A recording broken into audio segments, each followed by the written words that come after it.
Yeah, this thing's pretty nasty. That's why today we're gonna show you how to refurbish it. In today's video, I show you how to recondition a radiator and make it look like new again. But why don't you guys recondition your internet security by using NordVPN? Look, we do everything online. Our phones, our tablets, our computers, most of the time, are online. It means we're connected to who knows what servers and data is traveling through who knows what nodes and who knows who's spying on your data. So that's why a virtual private network is a must in today's day and age. Now, the reason why I use NordVPN is they have more than 5,000 servers across 60 countries in all regions of the world, which means no matter where you are or where you're traveling to or from, chances are there is a fast server for you to connect to. But the best thing about NordVPN is it's available on all of your devices, including your handheld devices. So when you're traveling and connecting to free Wi-Fi at coffee shops, hotels, airports, train stations, no one can spy on your data. They take the data, they use military-grade encryption, send it up to the server, and then out to the internet from the server. And the same thing happens when you receive packets back on your device. So start taking your internet as serious as we take computer building around here and protect it. There's no reason why you guys should be surfing the net naked, which is exactly what you're doing when you are surfing without a VPN. In fact, right now, my users can get 75% off a 3-year membership and a month for free by using my offer code JayzTwoCents at checkout. That's JayzTwoCents, not the number 2. People have done that. No, don't do that. With a Z. So when we were doing the ice challenge, overclocking beef, blah, blah, blah earlier this year, whatever year it was, we used this particular 480 millimeter rad from EK to submerge in our ice bucket or our cooler or whatever you use. But the problem with this is the fact that since we left it submerged, we've got all kinds of rust that's formed on here, as you can see on this side, some of the screw holes. The screws are completely rusted. This was straps I used to attach 2 of them together. What we're gonna do here is normally this would look like a throwaway. I mean, look at all the discoloration right here, the chips. The fins aren't so bad on this side, but if we look at the other side, you can see a lot of the fins are smashed, and that's just because when we pour in the ice, these fins are very fragile. And so the ice would hit it and kind of smash it down. You can see there's a lot of like oxidation and discoloration happening here. This is just gaff tape there. So this is typically the kind of radiator someone would probably look at and just go, ugh, and then just throw it away. But today I'm gonna show you kind of the methods I use to take these radiators and make them like new again. Because a rad like this is about $100. So just tossing this and buying another one isn't very necessary. Now also too, it's one thing you should know, there are different types of rads out there. There are aluminum radiators, there's copper radiators, there's copper and aluminum mixed, like these are aluminum fins. There's a lot of different ways that radiators are made. So in this particular instance, this is going to apply to the rad that I have, but you just need to know that your mileage may vary. And the tools we're gonna be using here, my trusty iFixit kit that my wife got me, link to this down in the description below. Every time I show it, I want people to use kits like this, not just because, you know, Amazon affiliates, but because this has every bit you could possibly need. And then this is kind of the more advanced kit, which also has the additional tools that you would use to like replace the screen on a phone, but they come very handy when it comes to computers and stuff. So I'm gonna be using these angled, very fine tweezers. I'm also gonna be using this kind of a spade, just to help make the fins nice and straight. We're gonna be using some, again, our engine enamel, because we will be painting the fins as well, but because all the paint we're gonna be doing is cosmetic on the outside, this won't have any effect on temperatures. You guys can argue in the comments if you want, if it matters if you paint the fins. I have painted plenty of radiator fins, different colors, or even back to black, and never seen any sort of a heat issue where it's insulating and having less transfer of heat. It's always worked perfectly fine. And then we've got sandpaper, because we do need to sand off like the buildup of oxidation and just make this smooth and ready to accept paint. All right, so now we're adding another tool to the mix. This is just a DeWalt drill, it just has leverage, so that's a lot easier. So even though they were submerged, they still got wet, so. All right, so to take this off, you just have to kind of wiggle it out, and you can just slide the core out.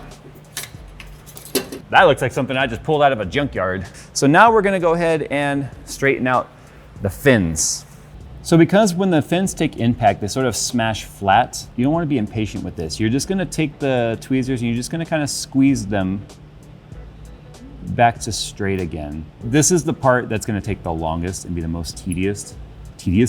It's also gonna be the most trying on your patience. If your rad's gonna be visible, like it's hanging in your case with the fans above it, and this is gonna be visible, then you obviously want to take your time to do this right. You can also get creative with your own method. If you guys have a way of doing this that you think is better and faster, then please, by all means, sound off. I'm sure there's someone watching this video who works at a radiator repair shop. Might even have a proper tool for this, for all I know. Now, Phil actually just had a really good question. He said, are you pinching and pulling up? And I said, no, I'm not pulling at all, because these are so fine, and the way that they're attached and soldered to the rows, you could easily just pull the fin right out. And so you don't want to pull up at all. I'm just pinching and then twisting to kind of make it straight. And as you're doing this, you might notice some might break free from the row. That's perfectly fine. Some of these probably never even adhered to the row the right way to begin with. What you have to understand is that these are never going to look perfect. In fact, they don't even come out of the box perfect. In between each one of these fins is a long, thin piece of metal that all the fins attach to as well, not just the row, but right here it got smashed down just a little bit. So we're always gonna have a little bit of a dent right here, but I think overall, given what we started with and the way it looks now, this is obviously way better than it was before. And then in terms of airflow though, you can see right through it. See that? You can see right through it. In fact, you can see through the entire radiator. This is really creepy. Is that better? Hey look, I'm Jordy. Also too, here's what I want to mention. The point of painting this part right here, these tanks, you also don't want to grab it like that because you'll smash all the ends. These tanks don't show. So I'm not going to worry about prettying up these tanks because remember, they have these pieces that cover it. I'm gonna spray paint this off, not put together, because obviously if we want this to be a different color or something, then when it's not all assembled, we can make it a nice clean piece rather than having like masking lines and stuff. But you don't want to necessarily get paint on the edge right here. If you do get paint on the edge on this particular radiator, these have O-rings down at the bottom of those threads right there that will be sealing against the copper or the brass, whichever material this is. I'm fairly certain a copper, they advertise as full copper. So you don't want to mess up that surface with paint. If you do get paint on it, you're definitely gonna want to sand it after the fact. So what we're gonna do right now is we're gonna go ahead and give this thing its first coat. I'm just gonna leave these rubber bits on and paint over them. These are not for anything other than filling the gap between the surfaces here. And then we'll talk about cleaning up the side pieces.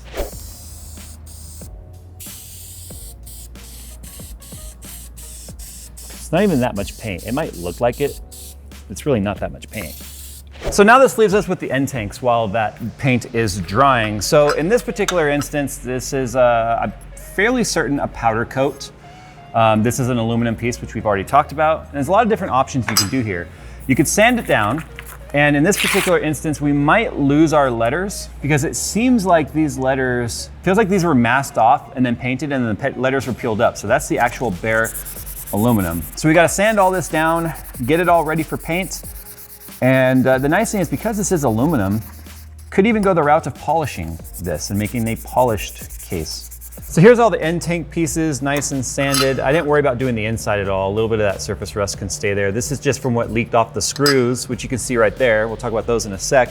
But Phil, why don't you give that a touch? Tell me, is that smooth? Ooh. But anyway, you can say I sanded around the edges of where the fittings go. Anywhere there were some deep gouges, I went ahead and you can see I kind of sanded that down real deep. There was a big gouge there. I don't know where that came from. There's still gonna be a little bit of a gouge that shows through the paint, but it's gonna be better than it was because this is still damaged. But obviously we have those screws because the screws are steel and the screws are what rusted. And so we still have to clean those up. So what I'm doing here is I've got just a wire wheel that comes with the Dremel kits, and I've got my Dremel. Definitely want eye protection for this because little bits of these wire can pop off. What we're gonna do is we're just going to take a piece of sandpaper like this. And what I'm gonna do, this is gonna look kind of nice too, I think, because this is steel. Just put it flat, and it's a flathead, at least in this particular radiator. You probably don't even have to do this unless you're running an EK rad. And just pull it across. And you'll get that nice kind of a brushed look, which I think will look good against the black when it's all put together.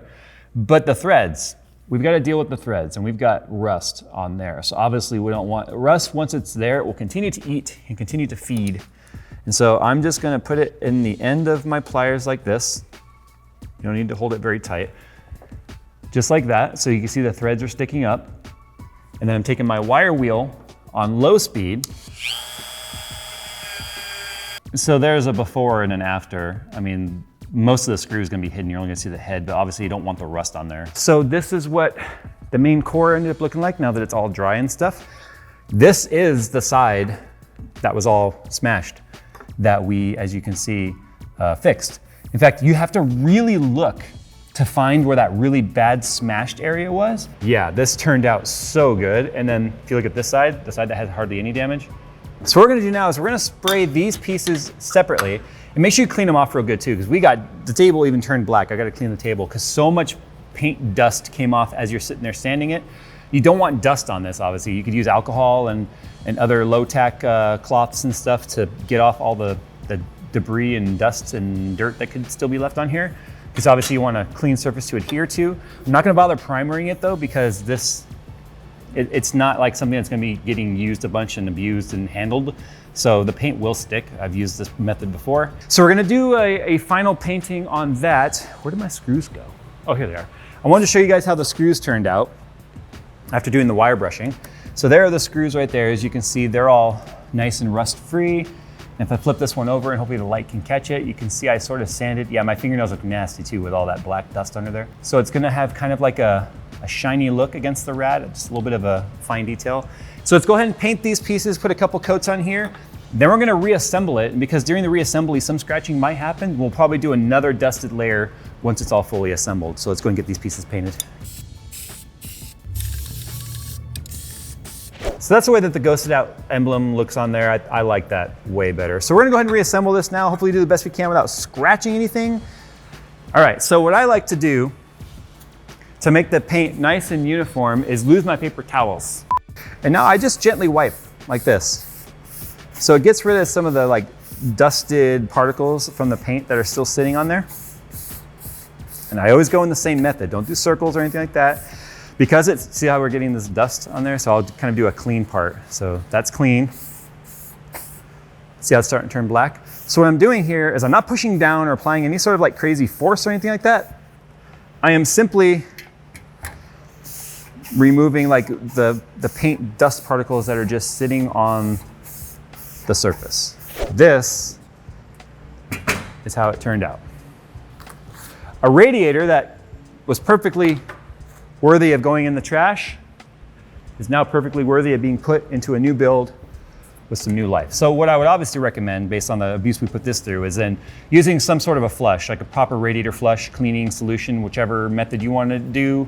There's a bunch of them out there in the market. And then clean this fluid out, or this radiator out from any gunk that may have gotten in there. The only thing I think I forgot to show you guys, and I'll do this real quick, is if you don't have removable end tanks like systems like this, how to actually mask it off if you don't want it all to be the same color, so that you can paint the end tanks on the outside a different color than the actual fins. So two scenarios here. You want to paint the fins but not the end tanks. Well, you take your gaff tape and you get it stuck to itself. Wow, dude, really? Within the first 1/10 of a second. All right, so you want to paint the fins but not the tank. Well, just take some tape and overlay it over the fan mounts, push it down real good, and you can make yourself an outline. This is gaffer's tape, which is not nearly as easy to cut as like say masking tape. If you did this with masking tape, it would be a heck of a lot easier. You just take a razor blade and trace around where you want the cutouts to be. So that's what I actually had to do with this radiator, because I only painted the fins. I didn't paint the end tanks on this. That's why you can still see the blue Alpha Cool logo on there, because I only did the fins on that. So you would just do that all the way around and then completely mask off the rest. And then you can spray your fins, and then when you're done, just peel it off. Scenario number two is you don't want to paint your fins and you want to paint the case. Well, you just do the opposite. Get it all up underneath there. You could do this also too with paper. When I did this in the past, like on the corners, I would just do tape like that and then shove paper in the edges. So you can see how that then gives you a nice mask line, so that if you wanted to paint this like a different color and leave the fins black, you could do it that way. In my opinion, this one's easier because you don't have to risk scratching it again and making it look all ugly during reassembly. So hopefully this video has saved a radiator or two out there in the wild that was otherwise destined for the scrap heap. And if you guys have done any sort of resto projects like this that have turned out really good, why don't you tweet me pictures of your builds, and I'll share my favorite ones. So thanks for watching, guys, and as always, we'll see you in the next one.